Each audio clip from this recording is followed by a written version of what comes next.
TikTok Sénégal.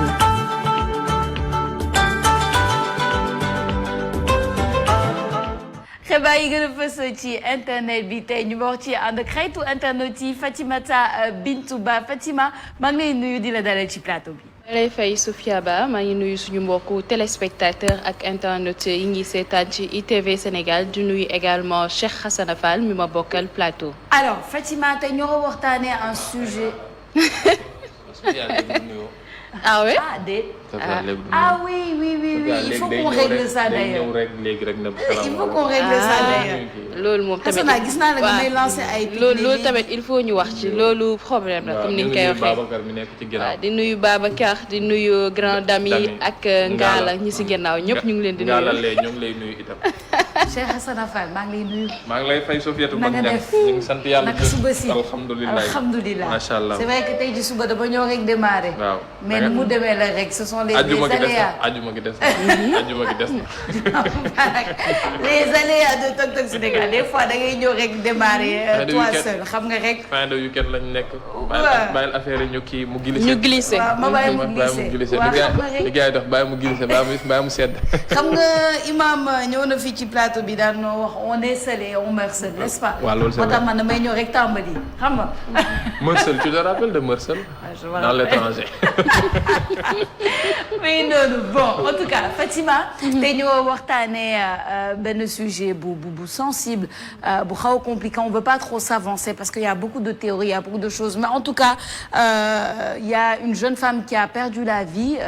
ñàkk na bakkanam kooku di Marie Gueye elle fait la une actuellement en tout cas dans les échos du net pourquoi parce que elle a perdu la vie dans les mains de la gendarmerie ñu bëri am ay théories comment est-ce que ça s'est passé nga indi ñu ci ay leeral déjà. waaw mu nekk loo xamante ni jamono ji Sofia Ba ñu ngi koy waxtaanee mu metti bu baax ñi nga xamante ni ñooy waa Ngor waaye du rek waa Ngor Sénégal ñëpp la ba ci sax ci international bi dañ koy doore ak code pénal li ñu daal di wax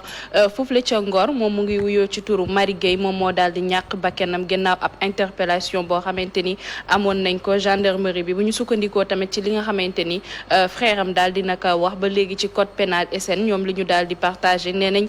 dañ kaa daal di brutaliser parce que dafa daal di tontu ay gendarme yoo xamante ni am na wax bu amante seen diggante ñoom ñaar gendarme yi nag ñoom dañ kaa traité de mœurs légères loolu moo waral mu daal di tontu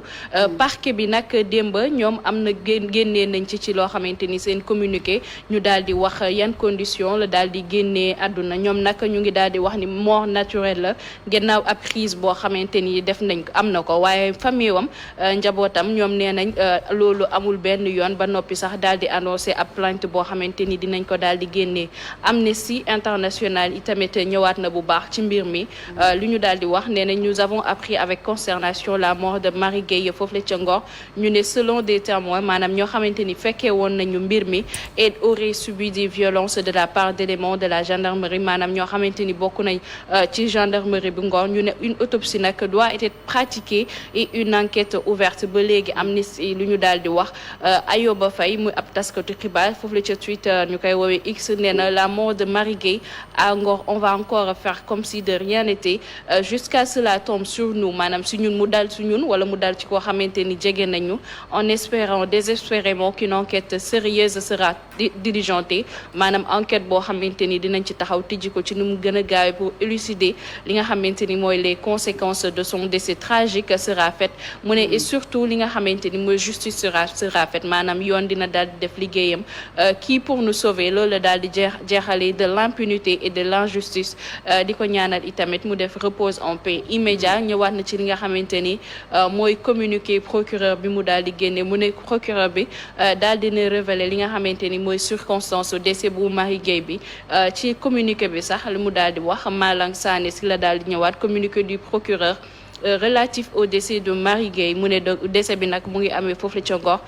parquet bi lu mu daal di wax mu ne le parquet nous parle de crises répétitives qui seraient liées à des circonstances maanaam considération purement traditionnelle c'est-à-dire ay rab yoo xamante ni mën nañoo jàpp ni moo waral mu daal di génn àdduna bu ñu sukkandikoo ba tey ci communiqué procureur bi Malang Sané daal di koy détaillé communiqué bi nag mu ngi daal di wax que ñu ngi ko daal di interpellé ci loo xamante ni mu ngi ñeel ci patrouille wala ay contrôle boo xamante ni ñu ngi ko doon amal ci plage bu Ngor bi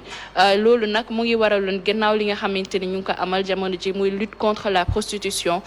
donc ñu nekk di def ay vérification ay contrôle yoo xamante ni am nañ ko ci yenn plage yi maître des poursuites bi ki nga xamante ni mooy procureur bi daal di informé que le 19 septembre ci lañ ameloon li nga xamante ni mooy interpellation bi 19 septembre bi ñu nekk ay élément boo xamante ni bu poste bu gendarmerie bu Ngor ñoo doon patrouiller foofu la ca plage bu Ngor ñu daal di teg loxo 7 filles maanaam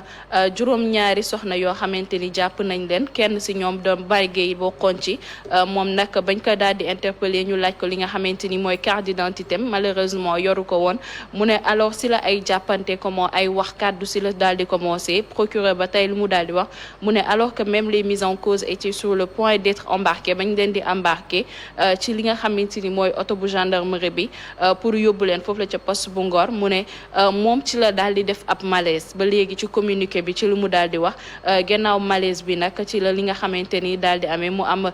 li nga xamante ni mooy à une pancréatite aiguë ak hémorragie boo xamante ni loolu moo waral ci loo xamante ni am na donc ñoom ñu jàpp ni mort naturelle moo waral mu daal di ñàkk bakkanam Seneweb itamit ñëwaat na ci mort de Marie Gueye à Ngor procureur parle de mort naturelle waxaan na ci ba léegi communiqué procureur bi waaye ñi nga xamante ni ñooy famille wam jabootam nekk na loo xamante ni jamono ji ànduñu ci et démentir nañ ko bu baax a baax sa famille ainsi que certains habitants de Ngor ñoo xamante ni ñu ngi dëkkee foofu la ca Ngor gannaaw jàppante yi am na seen diggante ñoom dañoo ne ay jàppante moo am maanaam échange oula moo am ci diggante ñi nga xamante ni ñooy gendarme yi doon patrouiller foofu noonu ca Ngor ak ki nga xamante ni moo ñàkk bakkanam donc Sophia jamono ji ñaari thèse dañu génnee boo dégloo bu baax a wax waa Ngor dañoo ne jàppante moo am seen diggante mais boo xoolee li nga xamante ni mooy communiqué bu procureur bi dafa ne dañ ko doon évacuer maanaam dañ ko doon yéeg ci oto ba mu doon yéeg ci oto bi ci la daal di defee crise yoo xamante ni ay rap la ko daal di woowee. Alors, une situation vraiment très triste, hein, parce qu'on n'oublie pas que Dame Koussignac Bakanam, je pense que ça, il faut qu'on s'en rappelle. C'est la mort d'une jeune fille. Déjà, on présente nos condoléances à la famille de cette jeune fille. Ensuite, il faut une autopsie. Il faut une autopsie. Man, je pense que la famille devrait demander une autopsie. Moi, rien que pour la tranquillité de ñi nga xamanteni bëggoon nañ jéguewoon nañ lool ki nga xamanteni moo di Marie Gueye. Il faut une autopsie. Il faut qu'on leur donne en tout cas des raisons scientifiques valables pour nous comprendre lan moo tax seeni rak seeni jigéen seeni voilà seeni doom jógee àdduna comme ça, tu vois. Je pense que c'est nécessaire juste pour qu'on comprenne et pour que les choses soient bien établies. Ensuite, et c'est un commentaire mais je vais faire ce commentaire-là. Je pense que, lisant le communiqué du procureur, c'est extrêmement léger. Je suis désolée, mais c'est extrêmement léger comme justificatif de mettre une cause surnaturelle à la mort de cette jeune fille-là. Dafa nekk loo xamante ni nekk lu palpable. Sénégal am na ay gëm-gëm, on y croit, mais c'est léger de faire un communiqué et de le baser sur du surnaturel. Man, je pense que ça va trop loin quand on fait ça. Et il faut une autopsie pour nous montrer exactement qu'est-ce qui s'est passé. Il faut, s'il le faut, une enquête pour qu'on sache. Parce que tu le gendarmerie, le Nyake Bakanam. Donc il faut qu'il nous donne des explications. Il faut qu'il donne des explications à la population, à la famille et à tout le monde. C'est pas normal. Et pour Man, ça ne suffit pas de dire que Aïrap Montar Mougene Aduna. Je trouve ça très léger, cher Hassan Afal. Oui, c'est léger, mais je pense, en fait, peut-être interprétation ou bien lecture communiqué bi am nañu bëri ñu ci xaw a def erreur parce que ce que je lis, c'est que dañu ne l'autopsie qui a été aussitôt ordonnée pour déterminer les causes de son décès a conclu à une mort suite à une pancréatite aiguë, hémorragie et une absence de signes traumatiques. Maanaam signe traumatique amul, c'est-à-dire que ñoom ci lu ñu gis ci seen autopsie ñoom ñi waa kër procureur nee na ñu gis nañu ne dóoruñu ko wala ñu xoxotal ko. Pancréatite aiguë moom moo ko rey ak bu andi hémorragie ginnaaw ba mu amee ab crise boo xam ne crise u bon rab ñu ko waxee. C'est ça. Ce qui sous-entend que ne bon daa daanu rab ba mu daanoo la pancréatite boobee ñëw. Maintenant nag il faudrait qu'on ait l'avis d'un médecin pour savoir comment est-ce que une pancréatite aiguë boobee ñuy wax comment est-ce que cela se déclenche. Exactement. Est-ce que daanu rek mën na tax sa pancréatite jug ñu permettre aussi à la famille de la victime. ñoom itam ñu mën a def une autopsie indépendante. Oui. Une autopsie indépendante assujettie à des règles boo xam ne ñoom dinañu mën a fekkee seen avocat mën a fekkee nguur gi itam su fekkee daa am avocat mu mën a ñëw fekkee parce que contre expertise yenn saa yi nguur gi soo ko andilee dara dala mën nañ ci def ñoom contre expertise donc yow tamit citoyen mën nga def sa contre expertise boo xam ne dina la permettre yow nga xam li xew balaa ñuy avancer c'est dommage nit yi ñàkk bakkanam ci situation yële xale la ñàkk bakkanam nekk jigéen itam quelle que soit considération yi am na ay mots yoo xam ne ñoo ngi koy lire par rapport ak ay mbirum mërs ak yeneen yu ñu mel nit la bakkan la bakkan dafa nit dañ koy xeeb mais bakkan dafa fort en fait benn nit bu ñàkk bakkanam rek déjà c'est gros waxuma la nag ñuy wax jigéen bay wax ne ay atam kawewul noonu donc nañu xool nañu toppee mbir yi ci dal lijjanti ko ci jàmm ak salaam et il faut ñu nañ ma baal mais aussi nos forces de défense et de sécurité am na benn mbir boo xam ne dañ ko war a bàyyi xel ñun ay citoyens lañu ay civils lañu. ñun ak ñoom ñoo bokk benn carte d'identité bi xam ne moom la ñuy yore. carte d'identité nationale bi xam ne moom la ñuy identifier ñoom moom lañ leen di identifier. Il faut qu'on arrête de dire que ne diw civil la diw homme de tenue la. ba yenn traitement yi yenn considération yi am nga jàppee diw inférieur la diw non man maay nit moom du nit yooyu ñu mën koo wàññi. ñu xam ne ñun ñëpp ñoo bokk kër gi ñu jóge ñun ñëpp ci benn kër gi la ñu jóge après ku nekk nag dem bërëbu liggéeyukaayam kii day dem ci mécanicien bi kii dem ci média bi kii dem ci bureau bi kii dem ca armée bi donc il faut que ñu bàyyi xel loolu parce que c'est dommage de le dire mais lu ñuy dégg ay takk der ci ay mbir yoo xam ne dina tax ba nit doomu aadama ñàkk ci bakkanam te après malheureusement pour nga dégg suivi bu ci war mu am néew na loolu on se rappelle malheureusement de l'image bi xam ne amoon na Parcelles Assainies ci jamonoy manifestation yee weesu woon yu 2021 ba ñu gisee policier ba taxaw làqutu ci ginnaaw oto jël pistolet dóor ci xale boo xam ne xeer la yore woon malheureusement aussi on se rappelle image bi xam ne c'est désastreux policier bi xam ne daa tëdd am kenn ku yëkkati brique dóor ko loolu la ñu war a moytu mu am ci biir réew mi parce que suñu wóyee ba yegg foofu noonu nañ egsi ci benn animosité boo xam ne ku nekk day xoolee moromam ennemi en chien de faïence et après fu muy mujjee ku nekk li nga am ngay dégainer te loolu du jàmm non c'est clair il faut pas attiser la haine et ce genre d'animosité là mais tu vois c'est ça mon problème Cheikh Hassana mooy ma waxoon sànq ci communiqué du procureur déjà la pancréatite